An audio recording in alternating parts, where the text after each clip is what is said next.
Hello बच्चों, कैसे हैं आप सभी बच्चे। Welcome back to the channel. आज की वीडियो के अंदर अपन 2025 का पेपर सॉल्व करने जा रहे हैं, जहां पर मैं आपको हर एक क्वेश्चन सॉल्व करके दिखाऊंगा और साथ के साथ उसका कॉन्सेप्ट भी बेटा मैं बताते हुए चलूंगा। वीडियो बहुत ही ज़्यादा इंपॉर्टेंट है, इसे लास्ट तक जरूर करके देखिएगा। तो चलिए फिर बेटा आज की वीडियो स्टार्ट करते हैं। तो देखो भाई, हमारे पास जो पहला क्वेश्चन पूछा था वो क्वेश्चन था आपके पास डिस्प्लेसमेंट टाइम ग्राफ के ऊपर। क्या क्वेश्चन पूछा है आपके पास? एक डिस्प्लेसमेंट टाइम ग्राफ है और एक इसमें जो ग्राफ दिया है ए और बी दो स्ट्रेट लाइन है, एक 30 डिग्री एंगल मार्क कर रही है और बेटा जी एक आपके पास 60 डिग्री एंगल मार्क कर रही है respectively with the time axis. ये पोजीशन है और ये टाइम का अपना ग्राफ हुआ। If the velocity of A is V A and V B, तो इसकी वेलोसिटी अपन वी ए मान लेते हैं, इसकी वेलोसिटी वी बी मान लेते हैं। कॉन्सेप्ट क्या है इसका? जो स्लोप होता है पोजीशन टाइम ग्राफ का वो वेलोसिटी को रिप्रेजेंट करता है। तो इसका मतलब स्लोप जो होगा वो किसको रिप्रेजेंट करेगा सर? वेलोसिटी को। तो अगर मुझे वी ए लिखना है तो उसके लिए मुझे 1030 करना पड़ेगा, और अगर मुझे बेटा वी बी लिखना है तो उसके लिए भाई मुझे 1060 करना रहेगा। 1030 होता है 1/√3 और 1060 होता है √3, तो दोनों की वैल्यू रख देते हैं। तो दैट इज 1/√3/√3, तो ये वैल्यू आ जाएगी 1:3। तो आपको डायरेक्ट कौन सा ऑप्शन टिक करना था? D option. होप सो कि बेटा आपको कॉन्सेप्ट क्लियर हुआ होगा इसका। अगले क्वेश्चन पे बढ़ते हैं। ये देखो, इस क्वेश्चन के अंदर हमारे से क्या बोल दिया? मैग्नेटिक फ्लक्स दिया है, तो आप लिख देंगे 5b = 6t² - 5t + 1। ठीक है, कॉन्सेप्ट क्या कहता है पहले देख लेते हैं। क्या पूछा है? इंड्यूस्ड करंट है ना, फेरेडेज का सेकंड लॉ यूज करेंगे बेटा। यहाँ फेरेडे का जो सेकंड लॉ है वो क्या कहता है? -d∅b/dt। अगर मैं इसको डिफरेंशिएट करता हूँ तो देखो बेटा -d/dt 6t² - 5t + 1, तो इसका डिफरेंशिएशन कितना हो जाएगा सर? t² का डिफरेंशिएशन 2t, तो ये बन गया 12t। तो यहाँ से बना 12t माइनस dt का डिफरेंशिएशन कितना रहता है बेटे? dt/dt 1 और कांस्टेंट का डिफरेंशिएशन 0। तो ये EMF आ गया -12t - 5। कितने टाइम पे पूछा है? 0.25। तो आप t की जगह क्या रख देंगे सर? 0.25। तो दैट इज योर -12 × 0.25 - 5। तो यहाँ से इसको अपन 4 टाइम्स लिखेंगे, इसको 3 टाइम्स। 3 - 5 कितना हो गया सर? ये हो गया सर -2। तो EMF आ गया अपने पास +2। पूछा क्या था उसने? इंड्यूस्ड करंट, और इंड्यूस्ड करंट के लिए आपको रेजिस्टेंस की जरूरत पड़ेगी, वो गिवन के अंदर। तो I = 2/10। तो बेटा जी हमारे पास आ गया 0.2 एम्पियर। कॉन्सेप्ट जरूर नोट डाउन कर लेंगे।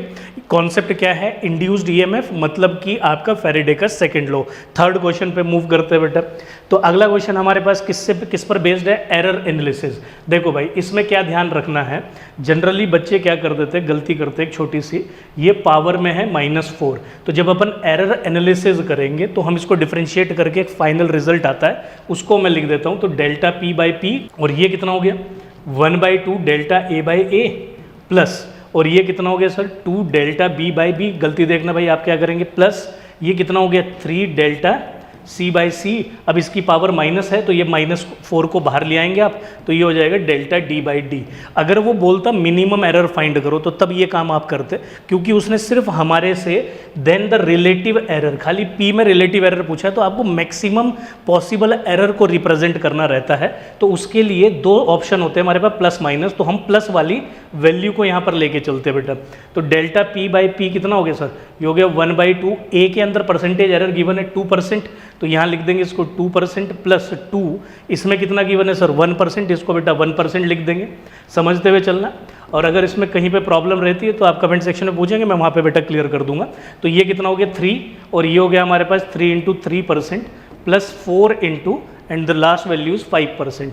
तो इसको सोल्व करेंगे तो 1 2 3 + 9 + 20, तो ये आ गया बेटा हमारे पास 32%। ये इसका आंसर हो गया। Which option sir? C option. अगले क्वेश्चन पे मूव करते हैं। अगला क्वेश्चन क्या कहता है हमारे से? इसमें हमें गिवन है बेटा 2 कैपिलरी ट्यूब ए और बी, दोनों के डायमीटर अपने को गिवन है, और आपके पास लिक्विड के अंदर आपने वर्टिकली डिप किया है। एक का जो राइज है वो 6 सेंटीमीटर है, दूसरे का हमारे से पूछा है। सरफेस टेंशन पर बेस्ड प्रॉब्लम है कैपिलैरिटी के ऊपर। फॉर्मूला क्या होता है कैपिलैरिटी का? आपको बेटा फॉर्मूला याद होना चाहिए, तभी ये क्वेश्चन बन पाएगा। Rise of liquid in capillary tube is given by 2t cos θ/ρg r। क्योंकि लिक्विड सेम है तो इसका मतलब surface tension angle of contact और डेंसिटी आपके पास सेम रहेगी और एक्सेलरेशन ड्यू टू ग्रेविटी भी कांस्टेंट रहेगा। तो H इन्वर्सली प्रोपोर्शनल होगा R के। तो अगर मैं HA बाय HB लिखता हूँ तो ये इन्वर्सली प्रोपोर्शनल रहना बेटा RA और ये हो गया RB। रेडियस मुझे गिवन नहीं है, डायमीटर गिवन है, तो डायमीटर बाय 2 क्या हो जाता है आपके पास रेडियस। तो यहाँ सब्सटीट्यूट करूंगा तो HA by HB is equals to RB कितना हो गया सर 2/2 है ना, अपॉन में 1/2 mm, क्योंकि RA का जो गिवन है आपको डायमीटर वो 1 mm गिवन है। बहुत बढ़िया सर। तो यहाँ से इसको कैंसिल आउट कर दिया, mm से mm कैंसिल आउट हो गया बेटा। HA बाय HB हो गया अपने पास 2/1 और HB की वैल्यू हो गई HA/2। तो इसका मतलब HB को आप लिख सकते हो 6/2, तो दैट इज़ योर 3 सेंटीमीटर। तो आपके पास जो कैपिलरी B के अंदर जो लिक्विड राइज करेगा वो 3 सेंटीमीटर तक करेगा, बी ऑप्शन। अगला क्वेश्चन क्या कहता है, अच्छा ये देखो बेटा प्रोजेक्टाइल मोशन, ध्यान रखना प्रोजेक्टाइल आपके लिए बहुत इंपॉर्टेंट है, इस पर कॉन्टिन्यूसली हर ईयर में क्वेश्चन आ रहा है। हम इसको भी एक बार क्रैक डाउन करते हैं। क्या बोला इसमें, इसने बोला कि एक प्रोजेक्टाइल को आप ऊपर इस तरीके से फेंकते हो और उसकी इनिशियल वेलोसिटी x और y में इतनी गिवन है और b पॉइंट पर वेलोसिटी बतानी। देखो बेटा जब ये ऊपर गया तो इसके यहाँ 2 कंपोनेंट थे, है ना, कॉन्सेप्ट समझ लो। कितने कंपोनेंट थे सर 2, एक x वाला रहा होगा, x वाला कंपोनेंट कितना था 2 और एक y वाला रहा होगा, y वाला कंपोनेंट कितना था सर 3। जब ये नीचे आएगा फॉल डाउन करेगा तो x तो सेम रहेगा, सिर्फ y में क्या होगा आपके पास डायरेक्शन का चेंज आएगा। तो ये हो जाएगा -3, ये 2। तो इसका मतलब मैं यहाँ लिख सकता हूँ, है ना, आप कॉन्सेप्ट समझ लेना बेटा। जब बॉल को आप ऊपर फेंकते हो, जिस वेलोसिटी से ऊपर फेंकते हो उसी वेलोसिटी से वो नीचे आती है, ठीक है। तो इसका मतलब ये हो गया कि x में तो रहेगा 2i कैप और ये बन जाएगा -3j कैप। तो वो वेलोसिटी गिवन थी, पूछी दूसरी थी, तो कौन सा option 2i cap -3j cap, that is your B option, ठीक है। तो अगले क्वेश्चन पे मूव करते हैं। इसमें क्या बोला, इलेक्ट्रोमैग्नेटिक वेव पास कर रही है इस इक्वेशन के थ्रू। अब देखो ये जो इक्वेशन है ये इलेक्ट्रिक फील्ड की इक्वेशन है, तो इसका मतलब कि हमारे पास जो इलेक्ट्रोमैग्नेटिक वेव है उसमें इलेक्ट्रिक फील्ड और मैग्नेटिक फील्ड जो दोनों एक दूसरे के परपेंडिकुलर लगती है, तो उसमें इलेक्ट्रिक फील्ड की इक्वेशन दी है where V is electric field और एनर्जी डेंसिटी पूछी है इलेक्ट्रोमैग्नेटिक वेव की उस स्पेस के अंदर।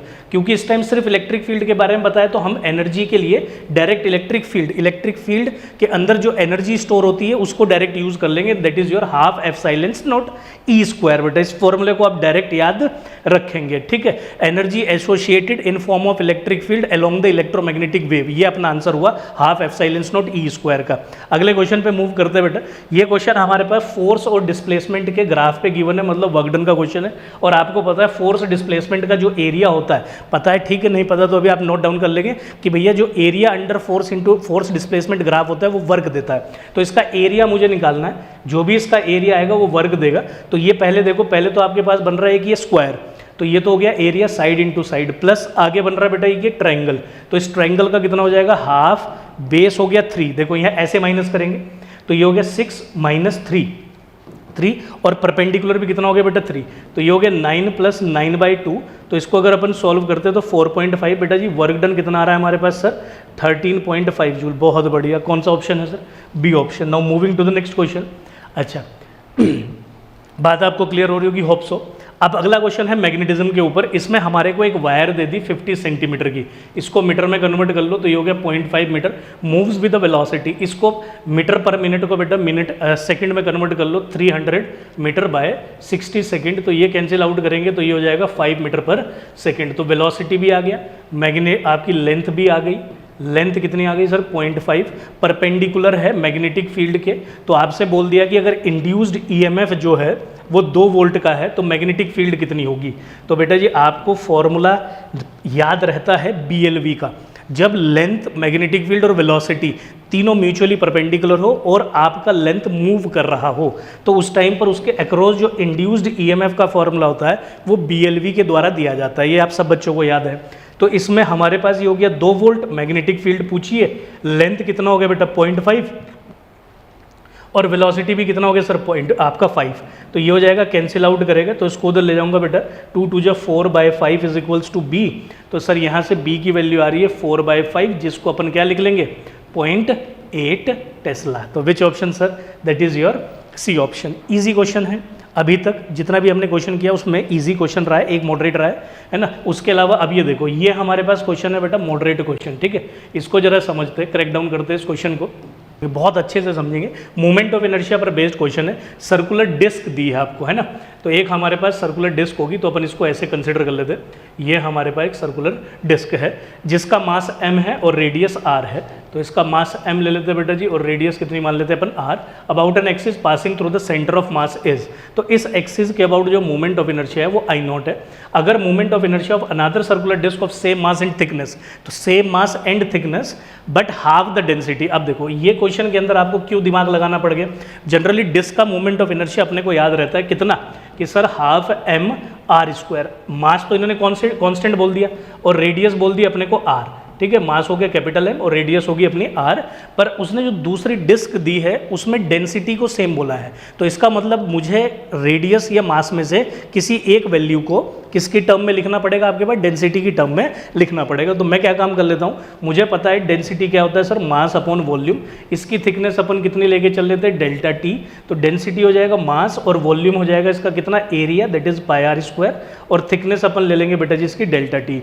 तो यहाँ से मैं इसका रेडियस फाइंड कर लेता हूँ, नहीं, क्योंकि जो दूसरी डिस्क दी है, दूसरी डिस्क का मास सेम दिया है पर थिकनेस, आपके रेडियस के बारे में कोई बात नहीं की और थिकनेस सेम दी है। तो मैं रेडियस को ही क्या कर लेता हूँ बेटा, इसमें फाइंड आउट कर लेता हूँ, जिससे कि बाद में टेंशन ही ना रहे, बाद की रेडियस को फाइंड करने की जरूरत ही ना पड़े, हम डेंसिटी की टर्म में अपनी वैल्यू को लिख लेंगे। तो यहाँ से रेडियस कितना हो जाएगा, दैट इज m, है ना। जो मेरे पास मास गिवन है वो कितना गिवन है, m बाय रेडियस r, तो ये हो गया सर पाई डेल्टा टी। तो इसकी वैल्यू को मैं यहाँ रखूंगा, तो बेटा जी ये हो जाएगा अपने पास हाफ m और रेडियस का स्क्वायर हो गया m बाय रो पाए, है ना, रो पाए डेल्टा टी। तो आई नॉट की वैल्यू आ गई सर हमारे पास m square by 2 rho pi delta T. तो ये मेरे पास आई नॉट आ गया। अब इसमें जो गिवन है उसको लिख लेते हैं, नए डिस्क की मूवमेंट ऑफ इनर्शिया को अपन आई डैश मान लेते हैं। तो उसमें हमारे से मास कांस्टेंट बोला है, डिवीजन में 2, और डेंसिटी कितनी बोल दी अपने पास बेटा, हाफ द डेंसिटी।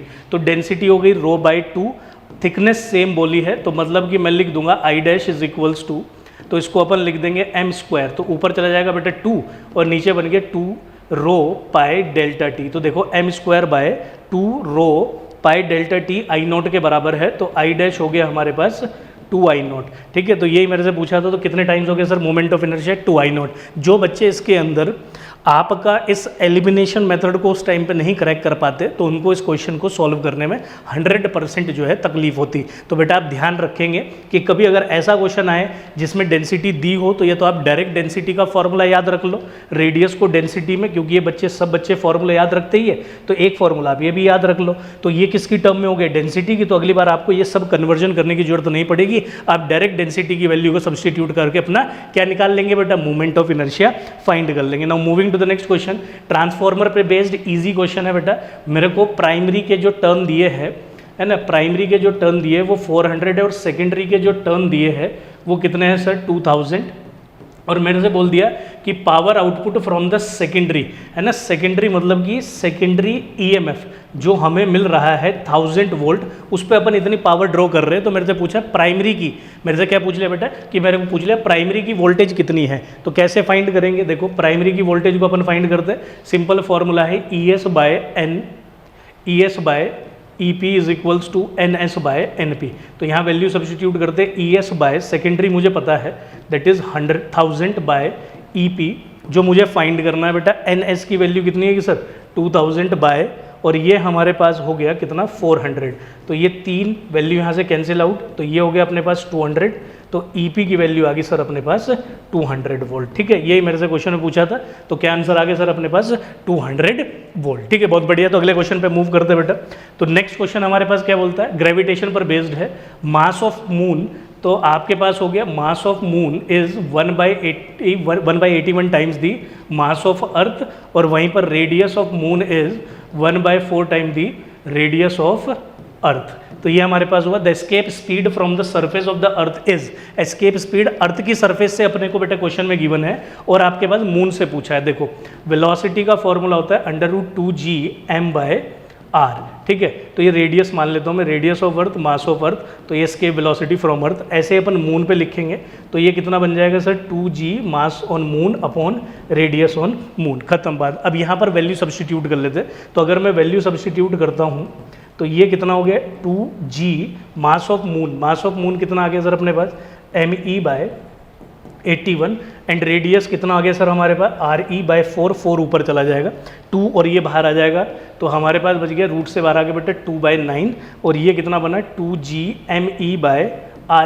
तो 2gme/re ve के बराबर है so that is vm is equals to 2/9 ve तो ये मेरे पास वैल्यू होगी। तो वेलोसिटी कितनी है हमारे पास अर्थ पर स्केप 11.2 तो इसकी वैल्यू को रख लेता हूँ तो vm is equals to 2/9 times of 11.2 तो ये सर हमारे पास कितना आ रहा है 22.4/9 इसको आप कैंसिल आउट करोगे तो ये समथिंग 2.49 मीटर पर सेकंड आएगा। अब अपना ऑप्शन चेक कर लो 2.49 सॉरी किलोमीटर पर सेकंड वो किलोमीटर में वैल्यू थी तो किलोमीटर पर second that is your B option. ठीक आपको ये बात क्लियर होगी। इसके अलावा आगे बढ़ते बेटा मैं फिर एक बार फिर रिपीट कर देता हूँ किसी बच्चे को कोई डाउट रहता है किसी क्वेश्चन के अंदर आप कमेंट सेक्शन के अंदर पूछेंगे बहुत जल्दी आपको उसका रिप्लाई वहाँ पे मिल जाएगा बेटा। तो ये आपके पास अगला LCR सर्किट पे क्वेश्चन है। एक एक्सपेरिमेंट है 200 वोल्ट AC सप्लाई को आपने अप्लाई किया LCR सर्किट के अक्रॉस जो सर्किट है उसमें इम्पीडेंस दी हुई है इंडक्टिव रिएक्टेंस दिए कैपेसिटिव रिएक्टेंस दिए दोनों रिएक्टेंस एक दूसरे के बराबर है मतलब कि रेजोनेंस की कंडीशन है और रेजोनेंस की कंडीशन पे अगर मैं इम्पीडेंस क्योंकि मेरे से उसने इम्पीडेंस पूछा है तो आपको पता है XL माइनस XC का whole square plus R square ये दोनों वैल्यू बराबर तो Z R के बराबर आ गया। अब R कितना है सर 10 ओम तो इसका मतलब हमारा बहुत ही ईजी क्वेश्चन था तो इसका मतलब हमारा इम्पीडेंस ऑफ द सर्किट भी कितना हो गया सर 10 ओम। ठीक है डायरेक्ट फॉर्मूले पे बेस्ड क्वेश्चन था बेटा। ठीक है अगले क्वेश्चन पे आते ये क्वेश्चन हमारा इलेक्ट्रिक फील्ड और पूछ क्या दिया इसमें हमारे से इसमें फ्लक्स पूछ दिया तो आप बच्चों को पता है फ्लक्स का फॉर्मूला क्या होता है E vector dot A vector कौन सा हुआ उसको अपने को फाइंड करना है। A vector is always perpendicular to the plane है ना जो प्लेन होता है उसके हमेशा क्या होता है A वेक्टर परपेंडिकुलर होता है। यहाँ पर जो प्लेन हमें दिया है वो YZ है तो YZ के परपेंडिकुलर हो गया सर X तो इसका मतलब क्योंकि सर्कुलर प्लेन हमें लेना है YZ में तो ये इसका एरिया आएगा that is your A vector X axis के अंदर किस में आ जाएगा ये X एक्सिस के अंदर। तो A वेक्टर जब आप लिखेंगे क्योंकि सर्कल होता है पाई R स्क्वायर और ये हो जाएगा I कैप तो हम देख लेते हैं हमें क्या गिवन है पाई R रेडियस कितना गिवन है अपने पास दैट इज 0.02 का होल स्क्वायर खत्म होगी बात नहीं। A वेक्टर मुझे मिला इलेक्ट्रिक फील्ड मुझे गिवन है तो फ्लक्स आप डायरेक्ट लिख लो बेटा तो ये हो जाएगा E not I cap plus ये हो जाएगा sir 2E not J cap और इसको आप वेक्टर कर लीजिए एरिया वेक्टर के साथ that is pi 0.02 whole square I cap तो I डॉट में जाएगा तो बेटा फ्लक्स हो जाएगा pi E naught 0.02 whole square. इसको अगर मैं सॉल्व करता हूँ तो पाई E नॉट की वैल्यू कितनी है मेरे पास दैट इज़ योर 100 और इसको अपन लिख लेंगे 0.02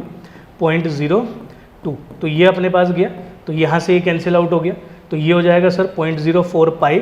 इसको अगर अपन सॉल्व करते हैं तो यहाँ कर लेते हैं बेटा 0.04 पाई इंटू 22/7 तो इसको अगर लिखेंगे तो 4 to 8 तो 0.88/7 इसको सॉल्व अगर मैं करता हूँ तो 1.125 तो 0.125 मेरे पास आंसर आ जाएगा that is your A option. Simple next question पे मूव करते हैं। इस क्वेश्चन में क्या बोला बेटा एक वायर है सेम मटेरियल की बनी है टू वायर्स है ना two wires are made up of same material and have same volume. ठीक बहुत बढ़िया वॉल्यूम भी सेम है। वायर ए का जो क्रॉस सेक्शन है ठीक है और जो वायर बी का है ना one wire cross section is a और बेटा जो सेकंड वायर है उसका एरिया ऑफ क्रॉस सेक्शन है 9A if the length of wire 1 और आपके पास इज इंक्रीज्ड बाय ठीक है तो आपके पास इलोंगेशन है डेल्टा एक्स का by applying a force F how much force is needed तो मतलब कि अब F2 पूछ लिया is needed to stretch second wire by the same amount तो इसको भी आपने डेल्टा एक्स पे ही लेके जाना है क्योंकि मटेरियल सेम है तो इसका मतलब यंग्स मॉडुलस सेम रहेगा। यंग्स मॉडुलस का फॉर्मूला क्या रहता है sir y is equals to F by A delta L by L तो इसको लिख लेंगे अपन F by L A into delta L तो अगर मैं यंग्स मॉडुलस लिखूंगा तो फोर्स इंटू लेंथ एरिया और एलोंगेशन अपने को गिवन है डेल्टा एक्स। प्रॉब्लम कहाँ आ रही है इसमें लेंथ हमें क्वेश्चन में नहीं गिवन है पर वॉल्यूम गिवन है क्योंकि उसने बोल दिया सेम वॉल्यूम तो आप क्या काम कर लो वॉल्यूम की टर्म में लेंथ को फाइंड कर लो। कैसे वॉल्यूम क्या होता है सर एरिया इंटू लेंथ तो लेंथ हो जाएगा वॉल्यूम बाय एरिया। तो आप अपने फॉर्मूले के अंदर बेटा, ठीक है, तो एफ ये कितना हो जाएगा v बाय ए से मल्टीप्लाई करके हो जाएगा ए स्क्वायर डेल्टा एक्स। तो ये यंग्स मॉडुलस की वैल्यू आ गई। अब ये हमारे पास बेटा जी इंपॉर्टेंट फॉर्मूला है, क्योंकि ये क्वेश्चन भी डायरेक्ट सॉल्व नहीं हो रहा था, तो हम इसको मॉडरेट कैटेगरी के अंदर रखेंगे। तो ये भी क्वेश्चन आपके पास जो है मॉडरेट लेवल का क्वेश्चन हुआ। अब यहाँ से हम आगे फर्दर प्रोसीड करेंगे, क्योंकि यंग्स मॉडुलस सेम है, तो इसका मतलब मैं इसको लिख सकता हूँ f1v बाय a1 का स्क्वायर डेल्टा एक्स, और दूसरे का यंग्स मॉडुलस भी लिख देता हूँ f2v bye a2 delta x. तो ये अपने पास कैंसिल आउट हो गया, तो सर बचा क्या है, f1 by a1 square is equals to f2 by a2 square. मुझे f2 चाहिए, तो ये हो जाएगा a2 बाय a1 का स्क्वायर और f1 टाइम्स। तो f2 is equals to a2 कितना गिवन था सर 9 और a1 a, तो 9a बाय a का होल स्क्वायर, और पहली फोर्स जो अपने को गिवन थी सर वो कितनी गिवन थी, f फोर्स गिवन थी, तो उसकी वैल्यू मैं रख दूंगा बेटा। तो आप जरा समझते हुए चलेंगे, तो 81f जो है आपका आंसर आएगा, that is your C option बेटा। Now moving to the next question, ठीक है, तो इस क्वेश्चन पे बढ़ते हैं। ये बोल दिया हमारे से कोफिशिएंट ऑफ अपेरेंट एक्सपेंशन, ये है डिफिकल्ट लेवल का क्वेश्चन, ठीक है।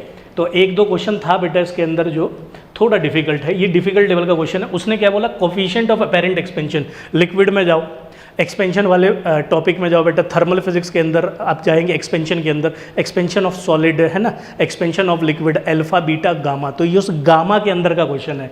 इसमें क्या बोल दिया, अपेरेंट एक्सपेंशन, तो बेटा एक फॉर्मूला होता है, real expansion is equals to apparent expansion on, और आपके पास expansion of vessel.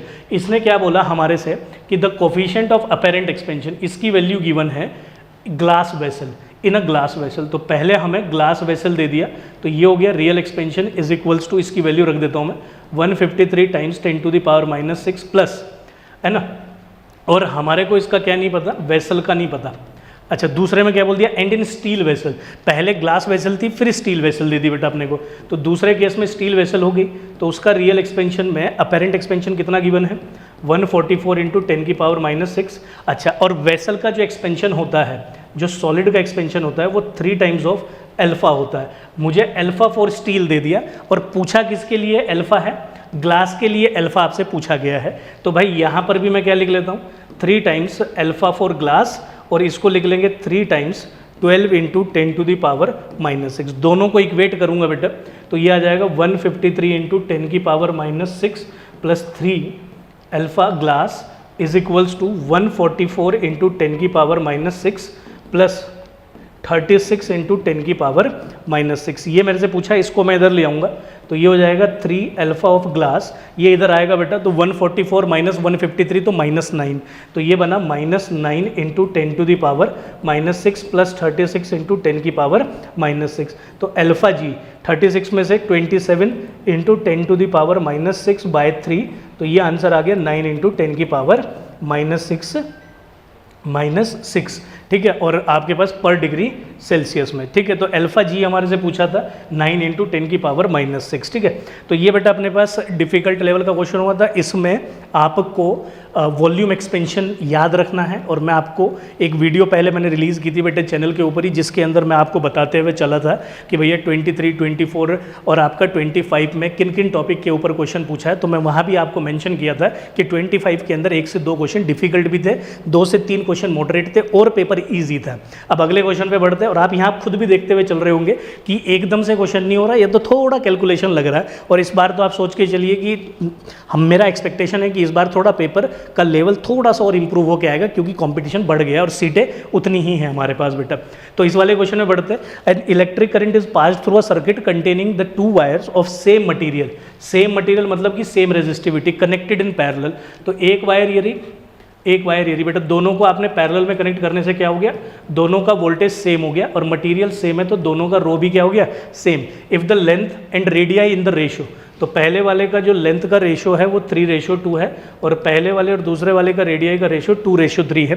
Current passing through the wire का रेशियो आपसे पूछ लिया बेटा, तो I होता है V/R, तो अगर आप I1 लिखेंगे और I/I2 लिखेंगे, तो ये हो जाएगा V1/R1 बाय V2/R2। तो आपको पता है वोल्टेज पैरेलल में सेम रहता है, तो R2/R1, तो ये हो गया ρL2/A2, क्योंकि मुझे रेडियस गिवन है, तो इसको मैं πr2 लिख लेता हूँ upon rho L1 upon pi R1 का स्क्वायर। बेटा ये कैंसिल आउट हो गया, पाई से पाई कैंसिल आउट हो गया, तो इसको अगर मैं फर्दर रिजोल्व करके लिखता हूँ तो L2 बाय L1 ऊपर जाएगा R1 बाय R2 का whole square. I1 by I2 का रेशो आ गया, सारी वैल्यूज़ गिवन है, यहाँ पर सब्सटीट्यूट कर लेंगे, तो I1 by I2 is equals to L2 by L1, तो ये बना अपने पास 2/3 और यहाँ से R1 बाय R2 हो गया 2/3 का होल स्क्वायर, टू 4 है ना, 2 2 4 2 8 3 9 27, ठीक है, तो 8/27 with the answer, that is your C option बेटा। Now moving to the next question, देखते चलो, बहुत ही इंपॉर्टेंट है, आराम से देखते हुए चलो, कॉन्सेप्ट को समझो, ठीक है। अब इस वाले कॉन्सेप्ट को समझ लो बेटा, मॉडरेट लेवल का क्वेश्चन है।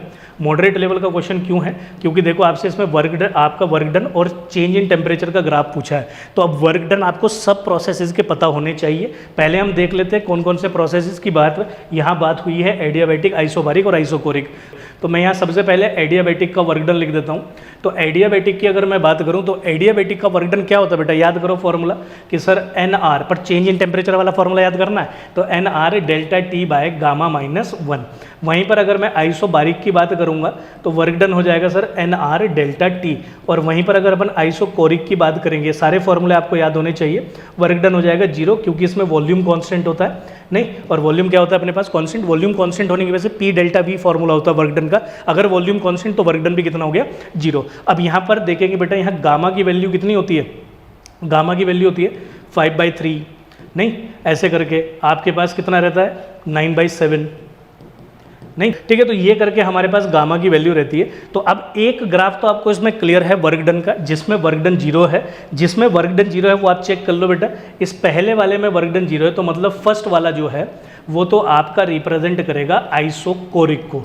तो अब इसमें ये वाला ऑप्शन कैंसिल आउट हो गया, ये भी कैंसिल आउट हो गया, अब इसमें और इसमें बचा है आइसोकोरिक पहले वाले में। अब इसका मतलब सेकंड और थर्ड चेक करना है। अगर आप सेकंड और थर्ड में देखेंगे दोनों ही स्ट्रेट लाइन ग्राफ है, तो स्लोप किसका ज़्यादा है और किसका स्लोप कम है वो हमें यहाँ ग्राफ से देखना पड़ेगा। तो बेटा देखो स्लोप, ठीक है, स्लोप किसको बोलते हैं, जैसे आप अपनी इक्वेशन देखो W is equals to NR delta T, तो इसकी पावर भी 1, इसकी पावर भी 1, जो वेरिएबल से अगर उन दोनों की डिग्री 1 हो, पावर 1 हो, तो मतलब कि वो स्ट्रेट लाइन ग्राफ बनाएगा, और उसके साथ जो लिखी हुई वैल्यू है ये किसको रिप्रेजेंट करेगी, स्लोप को। अगर मैं वहीं एडियाबैटिक प्रोसेस की बात करूँ तो एडियाबैटिक प्रोसेस का जो स्लोप है वो कितना आ रहा है सर मेरे पास, ये देखो कितना आ रहा है NR बाय गामा -1। अब इसमें गामा की आप कोई भी वैल्यू सब्सटीट्यूट करके देख लो तो ये आ जाएगा सर 5/3 -1, तो ये 3/2 NR/2, तो मतलब कि आपका जो स्लोप है वो आ गया हमारे पास 1.5 n टाइम्स ऑफ R, और यहाँ पर जो स्लोप है वो कितना है NR, तो मतलब कि एडियाबैटिक वाले प्रोसेस का स्लोप ज़्यादा है। तो 2 और 3 में किसका स्लोप ज़्यादा है सर, 3 का, तो 3 पे कौन जाएगा सर, एडियाबैटिक, और इस पे कौन जाएगा सर, आइसोबारिक। तो भाई इतना दिमाग बेटा आपको वहाँ लगाना था, अगर आप वहाँ इतना दिमाग लगा पा रहे थे तो ये आपका प्रॉब्लम सॉल्व हो जाता। तो सेकंड वाला हो गया, आप चेक करो आइसोबारिक, और तीसरे वाला हो गया एडियाबैटिक। कौन सा ऑप्शन हो गया sir, D option. Now moving to the next question, ठीक है, तो ये इसका कॉन्सेप्ट है, ठीक है, इसलिए ये क्वेश्चन किस लेवल में जाएगा आपके पास, मॉडरेट टू डिफिकल्ट भी आप इसको बोल सकते हो, नहीं, मॉडरेट टू डिफिकल्ट भी आप इसको बोल सकते हो, तो इसका लेवल मॉडरेट टू डिफिकल्ट की कैटेगरी में ये बेटा क्वेश्चन जाएगा। इसके बाद आगे बढ़ते हैं, current of 10 ampere is flowing in a wire of length 1.5 metre, a force of 15 newton act on it when it is placed in uniform magnetic field. अब देखो, जब किसी वायर को आप यूनिफॉर्म मैग्नेटिक फील्ड में लिखते हो तो फोर्स होती है कितनी sir, BIL sin theta, the angle between the magnetic field and the direction of the current. तो थीटा की वैल्यू इसमें आपसे पूछी है, फोर्स हो गया सर 15 न्यूटन, मैग्नेटिक फील्ड कितनी गिवन है 2 टेस्ला, करंट है सर 10 एम्पियर, और लेंथ है सर 1.5 मीटर, ये हो गया साइन थीटा। तो ये कैंसिल आउट हो गया, 15 हो गया, 15 से 15 गया तो 1/2 is equals to sine theta. तो यहाँ से थीटा की वैल्यू आ गई सर अपने पास 30 degree. Easy question, A option with the correct answer बेटा। Now moving to the next, ये अपने पास फिर से मॉडरेट लेवल का क्वेश्चन हुआ। जब इसको आप सबसे पहली बार पढ़ेंगे क्वेश्चन को तो आप थोड़ा टाइम लेंगे इस क्वेश्चन को सॉल्व करने में। कैसे, आपको 2 सिंपल हार्मोनिक मोशन दिए हैं, उसकी एक इक्वेशन ये गिवन है और एक दूसरे सिंपल हार्मोनिक मोशन की इक्वेशन ये गिवन है, और फेज डिफरेंस पूछा है, डिस्प्लेसमेंट का नहीं वेलोसिटी का। तो पहला कॉन्सेप्ट है डिफरेंशिएशन और दूसरा कॉन्सेप्ट उसके बाद बेटा फेज डिफरेंस। तो अगर मैं V1 लिखूंगा तो ये बनाऊंगा d1/dt, ठीक है भाई। तो अगर 0.1 को तो 0.1 ही लिखा रहने देंगे बेटा, साइन का डिफरेंशिएशन होता है कोस, कितना रहता है सर, कोस, और इसको साइन का डिफरेंशिएशन कितना होता है, कोस। तो मैंने साइन को डिफरेंशिएट करके लिख लिया कोस, और जो एंगल होता है वो एज इट इज लिखा जाता है। फिर एंगल को डिफरेंशिएट करते हैं तो 100 पाई dt बाई dt, तो dt बाई dt 100 पाई बचेगा, और इसका डिफरेंशिएशन हो जाएगा 0, तो मतलब कि ये बच गया 100 पाई। तो सर इसका मतलब आपका वेलोसिटी v1 आ गया 0.1 इंटू 100 पाई, ये हो गया कोस, ये हो गया sir 100 pi t plus pi by 3। तो ये तो आ गई वेलोसिटी 1। अब निकालते हैं अपन वेलोसिटी 2। वेलोसिटी 2 कैसे निकलेगी, इस y2 वाले को डिफरेंशिएट करके, तो ये हो जाएगा dy2 बाई dt, तो ये बन गया 0.1, और डिफरेंशिएशन में जाएगा बेटा हमारे पास cos पाई t, तो ये बन गया 0.1। cos का डिफरेंशिएशन कितना रहता है सर, माइनस पाई टी, और जब इस पाई टी को डिफरेंशिएट करेंगे तो पाई बाहर आ जाएगा और dt बाई dt बचेगा 1। तो बेटा ये मेरे पास आ गया v2 that is 0.1 into pi sine, वो भी नेगेटिव का है ना, नेगेटिव का साइन पाई टी। अब देखो v1 और v2 के जो फेज है या फेज कांस्टेंट है उसका डिफरेंस आपको निकालना है। v1 cos का फंक्शन है और v2 साइन का फंक्शन है, तो इसलिए आपको साइन के फंक्शन को cos में कन्वर्ट करना पड़ेगा या cos को साइन में कन्वर्ट करना पड़ेगा। तो मैं बेटा यहाँ किस में कर लेता हूँ, इसको cos में कन्वर्ट कर लेता हूँ, तो ये हो जाएगा माइनस है यहाँ पे। आपके पास cos किस में माइनस होता है, सेकेंड क्वाड्रेंट में, किसी बच्चे को नहीं पता तो वो इधर देख लेगा बेटा, इस वाले क्वाड्रेंट में साइन और आपका सेक जो है वो साइन और कोसेक जो है इसमें आपके पास पॉजिटिव रहते हैं बेटा, कोस इसमें नेगेटिव रहता है। तो अगर मान लीजिए मुझे लिखना पड़े यहाँ पे इसका कन्वर्जन, तो इसका कन्वर्जन बनेगा बेटा 0.1 इंटू पाई, ध्यान से सुनेंगे, कोस सेकंड क्वाड्रेंट है तो मतलब पाई बाई 2 प्लस जो भी एंगल है पाई टी। अब ये कोस, ये वाली जो वैल्यू होती है बेटा कौन सी, कोस 90 प्लस थीटा, ये होता है माइनस साइन थीटा। तो मतलब कि माइनस साइन थीटा को अगर आपको कोस में लिखना है तो कोस 90 प्लस थीटा लिखना पड़ेगा, क्योंकि उस टाइम पे कोस सेकंड क्वाड्रेंट में रीड होगा और सेकंड क्वाड्रेंट में साइन पॉजिटिव होता है और कोस नेगेटिव होता है, तो कोस की वैल्यू माइनस बन के आएगी जब आप उसको रीसॉल्व करके लिखेंगे। तो ये मेरे पास वैल्यू आ गई, तो मैं यहाँ लिख देता हूँ, ठीक है। तो बेटा मैं यहाँ लिख देता हूँ, बहुत ध्यान से देखेंगे, मैं यहाँ लिख देता हूँ। तो इसका मतलब मेरे पास जो है v2 की वैल्यू आ गई सर 0.1 पाई, और ये बन गया sir cos pi T plus pi by 2। तो ये सेकंड वेलोसिटी। आपसे पूछा क्या था उसने, phase difference of velocity 1 with respect to velocity 2, तो v1 माइनस v2 पूछा है, तो मतलब वेलोसिटी 1 के फेज में से वेलोसिटी 2 का फेज माइनस करना है। तो वेलोसिटी 1 का फेज कितना था हमारे पास, पाई बाई 3, और इसका फेज कितना है, फेज कांस्टेंट पाई बाई 2। तो इन दोनों को अगर मैं माइनस करता हूँ तो ये आ जाएगा pi by 3 minus pi by 2, तो that is your change in phase. तो आप जरा चेक करके बताओ, एलसीएम आ गया 6, तो ये हो गया सर 2 पाई माइनस 3 पाई, तो ये वैल्यू आ गई माइनस पाई बाय 6। तो माइनस पाई बाय 6 कौन से ऑप्शन में sir, B option. So that is your correct answer बेटा, ठीक है। तो इसको भी आप मॉडरेट टू डिफिकल्ट कुछ भी बोल सकते हैं, है ना। कुछ बच्चे इसको मॉडरेट टू डिफिकल्ट बोलेंगे, कुछ बच्चे इसको मॉडरेट बोलेंगे, ठीक है। तो इसको मैं मॉडरेट कैटेगरी के अंदर ही रख लिया हूँ बेटा।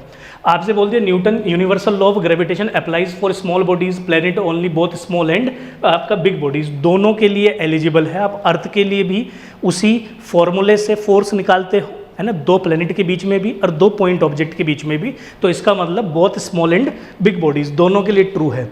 ट्रांजिशन है आपका 4 to 3 पे, in hydrogen like atom result in ultraviolet radiation, infrared radiation will be obtain in the transition from. तो देखो बेटा ये हाइड्रोजन लाइक एटम है आपके पास, हाइड्रोजन एटम नहीं है, हाइड्रोजन लाइक एटम। अगर हाइड्रोजन एटम के अंदर भी मैं बात करूं तो आपको पता है कि जब आपकी कहीं से भी एनर्जी फर्स्ट पे आती है, लाइमन मिलता है, फिर बार्मन मिलता है, फिर आपको पास्चन ब्रैकेट पी फंड, यहाँ पे यूवी रेज मिलती है, फिर यूवी के बाद आपके पास क्या मिलता है, आपको बाल्मर मिलता है, और फिर इंफ्रारेड रेज मिलती है। तो मतलब इंफ्रारेड रेज जो है वो कहीं ऊपर के ट्रांजिशन में मिलेगी, नहीं आपको कहाँ मिलेगी, ऊपर के ट्रांजिशन में मिलेगी। इसका कारण भी है क्योंकि जैसे जैसे आप ऊपर जाते हैं तो आपकी एनर्जी बढ़ती है और वेवलेंथ घटती है, नहीं समझे, ऊपर जाते समय एनर्जी बढ़ती है और वेवलेंथ घटती है। तो ऊपर वाले ट्रांजिशन में आपको इंफ्रारेड मिलती है। तो अब आप चेक करके देख लो बेटा कि 4 to 3 में तो आपको यूवी मिल गई, मान लो कि 4 to 3 में मान लेता हूँ, तो इसका मतलब इससे ऊपर वाले में कहीं 5 to 4 वाले में आपको क्या मिलेगा, इंफ्रारेड। तो इस वाले में आपको इंफ्रा मिलेगा, that is your D option. Now moving to the next question.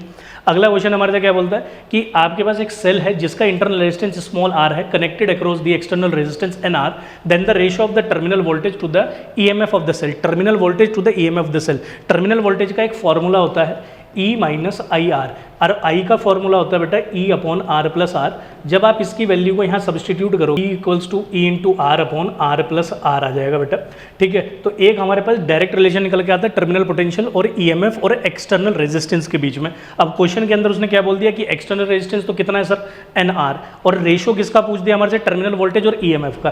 तो वी बाई ई किसके बराबर हो गया sir, R by R plus R, और ये हो गया N R by N R plus N R by N small r by N R plus, ये हो गया आर। तो यहाँ से बेटा v बाई ई की वैल्यू कितनी आ जाएगी, r कॉमन आ जाएगा, तो ये हो गया n प्लस 1, तो ये कैंसिल आउट हो गया, तो v बाई ई की वैल्यू आ गई हमारे पास n बाय n प्लस 1। तो which option sir, n by n plus 1, that is your C option. Easy level का क्वेश्चन था, इसको आप इजीली कर लिए होंगे बेटा। अगले क्वेश्चन में बढ़ते हैं, two vessel A and B contain. देखो भाई हमारे पास दो वेसल है ए और बी, ठीक है, ए और बी अपने पास दो वेसल है। आपसे क्या बोल दिया कि volume of A is twice that of the volume of B, तो ए का जो वॉल्यूम है वो बी से ट्वाइस है। आगे क्या बोल दिया, temperature and pressure of A is twice that of the B, तो ए का प्रेशर भी और टेम्परेचर भी दोनों के दोनों क्या है, बी से ट्वाइस है। बहुत बढ़िया। अब then the ratio of gas molecule in A and B, तो रेशियो पूछा है गैस मॉलिक्यूल का बेटा। प्रेशर का फॉर्मूला क्या होता है, P V is equals to N R T, तो इसको अपन लिख लेंगे P V is equals to N by Avogadro number R T. तो अगर मैं पी ए वी ए लिखता हूँ बेटा, तो ये हो जाएगा N A R T by T A by N Avogadro number, और डिवीजन कर लेता हूँ पी बी वी बी, और डिवीजन में क्या हो जाएगा N B by Avogadro number into R of T B. तो ये कैंसिल आउट हो गया, एवोगेड्रो नंबर से Avogadro number cancel. P A कितने के बराबर दिया था आपके पास, 2 पी बी के बराबर दिया था, तो मैं सब्सटीट्यूट कर लेता हूँ, तो ये हो जाएगा P A 2 P B V A 2 V B, division में P B V B is equals to N A by N B T A by T B. तो टी ए कितना है सर, टी ए भी 2 T B by T B, तो ये अपने पास cancel out हो गया, V A V B cancel out हो गया, 2 से 2 कैंसिल आउट हो गया, तो 2 is equals to N A by N B. तो दोनों का रेशियो हो गया sir 2:1, that is your D option बेटा। Now moving to the next question. ये इजी क्वेश्चन था, डायरेक्ट केटीजी के ऊपर क्वेश्चन था, ठीक है। अब इस वाले क्वेश्चन पे आते हैं, ये प्योर सेमीकंडक्टर के ऊपर क्वेश्चन है बेटा। उसने क्या बोल दिया, a pure semiconductor has equal electron and hole concentration, तो इलेक्ट्रॉन और होल की कंसेंट्रेशन बराबर है, तो इसको Ni से रिप्रेजेंट कर देंगे, that is 10⁻16। Doping by indium है ना, +3 से अगर आपने डोप किया तो उसमें नंबर ऑफ होल्स ज़्यादा हो गए। नंबर ऑफ होल्स कितने हो गए, 5 × 10⁻22। तो वो पूछ रहा है कि नंबर ऑफ इलेक्ट्रॉन्स कितने होंगे, नंबर ऑफ इलेक्ट्रॉन्स नहीं, मतलब इलेक्ट्रॉन डेंसिटी कितनी होगी, अगर होल डेंसिटी आपको कितनी गिवन है बेटा, 5 × 10⁻22। तो इसका फॉर्मूला होता है Ni² NeNH, तो ये हो गया सर 10⁻16 का होल स्क्वायर। NeNH कितना है, 5 × 10⁻22, तो ये हो जाएगा सर 32 डिवीजन में 5 × 10⁻22 Ne, तो Ne की वैल्यू हो जाएगी सर 0.2 × 10⁻10, तो Ne की वैल्यू होगी सर 2 × 10⁻9, तो Ne इक्वल्स टू 2 × 10⁻9, तो that is your D option बेटा, ठीक है। इजी क्वेश्चन था, फॉर्मूला पता होना चाहिए था, आप मॉडरेट भी इसको मान के चल सकते हैं। अगले क्वेश्चन पे आते हैं, एक स्ट्रेट वायर है, हॉरिजॉन्टल प्लेन के अंदर रखी हुई है, तो आप ऐसे मान लो एक स्ट्रेट वायर है, ये हॉरिजॉन्टल प्लेन है, ऐसे एक स्ट्रेट वायर रखी हुई है, इसमें कितना करंट है आपके पास, 75 एम्पियर। इधर वाले को बेटा आप नॉर्थ मान लीजिए, इधर वाले को साउथ, तो इधर ईस्ट इधर वेस्ट। मैं दोबारा रिपीट कर देता हूँ, नॉर्थ साउथ ईस्ट वेस्ट, नहीं बात है समझ में। और करंट कहाँ से कहाँ चल रहा है, नॉर्थ टू साउथ चल रहा है, और आपसे पूछ दिया magnitude and direction of field at 3 centimetre east, इधर की तरफ पूछा है। तो ये देखो करंट गया, इधर से नीचे की तरफ जाएगा और इधर से ऊपर की तरफ आएगा, तो मतलब कि मैग्नेटिक फील्ड जो है, इधर से करंट ऐसे गया, मैग्नेटिक फील्ड नीचे और इधर से मैग्नेटिक फील्ड ऊपर, तो ईस्ट में मैग्नेटिक फील्ड ऊपर की तरफ को प्रोजेक्ट करेगी, तो एक तो अप वाला सही हो गया है ना, डाउन वाले तो कैंसिल आउट हो गए। और magnetic field straight finite straight wire की वजह से पूछी है, तो मैग्नेटिक फील्ड का फॉर्मूला क्या होता है, μ0/5 μ0/4πI अपॉन R × 2। तो यहाँ पर वैल्यू सब्सटीट्यूट करना बेटा, ये हो गया 10⁻⁻7, करंट कितना है सर 75, डिस्टेंस है सर 3 × 2, तो ये हो जाएगा 2550। तो मैग्नेटिक फील्ड हो गया 50 × 10⁻⁻7, सो दैट इज योर 5 × 10⁻⁻6, तो 5 × 10⁻⁻6 अप, तो ये वाला अपना आंसर हो गया, that is your third option, C option बेटा। इजी क्वेश्चन था। When angle of incidence of light light ray is greater than the critical angle. आपको पता है जब angle of incidence greater than critical angle हो तो टोटल इंटरनल रिफ्लेक्शन होता है। तो डायरेक्ट आंसर बहुत ही ज्यादा इजी क्वेश्चन, सी ऑप्शन बेटा। ठीक है, तो अगले क्वेश्चन की अगर मैं बात करूं तो इसमें व्हीटस्टोन ब्रिज दे दिया, 3 रजिस्टर। देखो आपको हर एक क्वेश्चन में P बाई क्यू का रेशियो पूछा है। यहाँ से हम लेते हैं 4 आर्म हमें दिए है, उसमें PQR रजिस्टर कनेक्टेड है और वहीं पर जो 4th आर्म है वो बनी है 2 रजिस्टर से S1 S2 और वो दोनों पैरेलल में कनेक्टेड है। तो सर इसका मतलब कुछ ऐसा हो गया, बिल्कुल ये दो, ये हो गया P और ये हो गया Q, नहीं समझे। और व्हीटस्टोन ब्रिज है तो यहाँ पे कहीं गैल्वेनोमीटर बीच में रहा होगा और इधर कितना हो गया सर R, और ये आपके पास पैरेलल में एक S1 है और एक S2 है। तो इसका इक्विवेलेंट कितना बनेगा, S1 S2 by S1 plus S2। तो आप रेशो बना लो, तो ये बनेगा sir P by Q is equals to R by S1 S2 by S1 plus S2। तो ये ऊपर चला जाएगा तो P by Q is equals to R S1 plus S2 और डिवीजन में बच गया सर S1 S2। तो देख लो भाई ऐसा कौन सा ऑप्शन है। सो ऐसा एक ही ऑप्शन है, that is your B option. Easy question था बेटा ये भी। अगले क्वेश्चन पे आते हैं। Light of a particular frequency nu is incident on metal surface when the intensity of incident radiation is increased. Intensity बढ़ने का मतलब क्या हो गया, नंबर ऑफ फोटोन। ज़्यादा फोटोन गिरेंगे तो ज़्यादा इलेक्ट्रॉन इजेक्ट करेंगे आपके पास, the photo electric current will increase. सीधा सीधा कॉन्सेप्ट है, फोटो इलेक्ट्रिक करंट इंटेंसिटी पे डायरेक्टली डिपेंडेंट होता है। So that is your second option. अपन आए अगले क्वेश्चन पे बेटा, सेकंड लास्ट क्वेश्चन है, न्यूक्लियाई के ऊपर क्वेश्चन है, इजी क्वेश्चन है।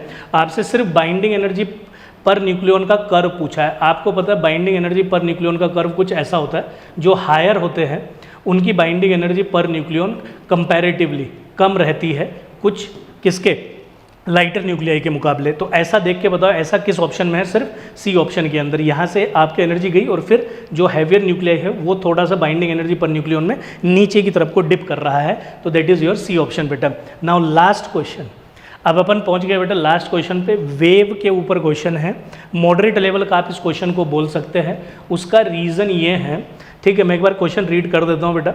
आपसे क्वेश्चन में बोल दिया कि एक वेव है, ट्रांसवर्स वेव है, तो किस वेवलेंथ के लिए, है ना, मैक्सिमम पार्टिकल वेलोसिटी के बराबर उसकी वेलोसिटी रही होगी।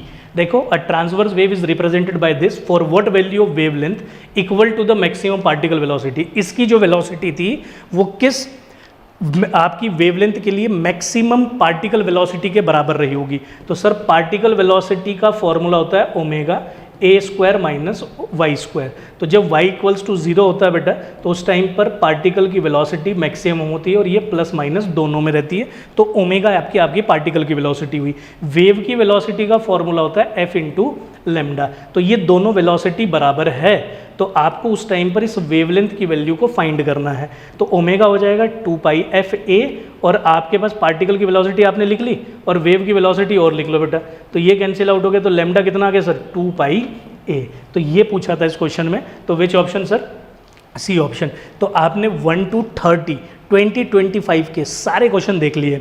अगर आप वीडियो में लास्ट तक बने रहे होंगे तो आपने एनालाइज भी किया होगा कि भाई किस टाइप के क्वेश्चन पूछे जा रहे हैं। इजी क्वेश्चंस भी है, मॉडरेट भी है और 1-2 क्वेश्चन मॉडरेट टू डिफिकल्ट भी है। तो इसलिए पेपर का जो लेवल था वो इजी टू मॉडरेट था।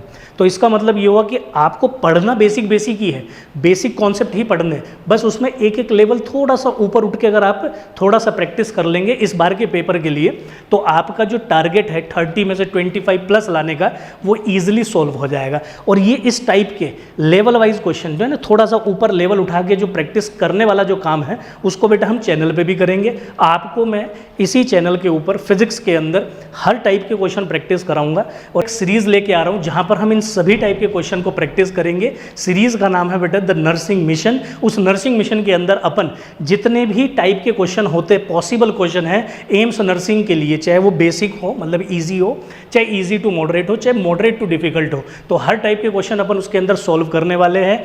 और बेटा अलग से एक क्वेश्चन सेट की सीरीज भी मैं आपके लिए लेके आऊंगा, तो इसलिए आप चैनल पर जरूर बने रहें, सब्सक्राइब कर लें। अगली वीडियो के अंदर मिलते बेटा, till that time thank you and bye bye.